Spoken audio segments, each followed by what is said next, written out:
ఋషులకి కోపం వచ్చినప్పుడు వారు శపించేవారు. అయితే వాళ్ళు ఎవరినైనా శపించడానికి వాళ్ళ కమండలంలో ఉన్న వాటర్‌ని చేతిలో వేసుకొని, ఆ వాటర్‌ని శపించాలి అనుకునే వాళ్ళ మీదకి కొట్టేవారు. అయితే ఇదసల ఎలా సాధ్యం అని మీరెప్పుడైనా ఆలోచించారా? అయితే ఇదే పాయింట్ మీద ఇమ్మోటో అనే ఒక సైంటిస్ట్ వర్క్ చేశారు. ఆయన 2 గ్లాసుల్లోని వాటర్‌ని తీసుకొని, ఒక గ్లాస్‌లో ఉన్న వాటర్‌ని బాగా పొగిడారు. ఇంకో గ్లాస్‌లో ఉన్న వాటర్‌ని బాగా తిట్టారు, శపించారు. అయితే బాగా పొగిడిన గ్లాస్‌లో ఉన్న వాటర్ చాలా ప్యూర్‌గా తయారైంది.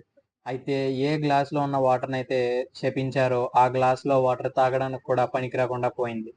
సో, దీన్ని బట్టి మనం ఏం తెలుసుకోవచ్చంటే, పూర్వకాలంలో ఋషులు వాటర్‌ని ఒక థాట్ ట్రాన్స్‌మిటర్ లాగా యూజ్ చేసేవారు.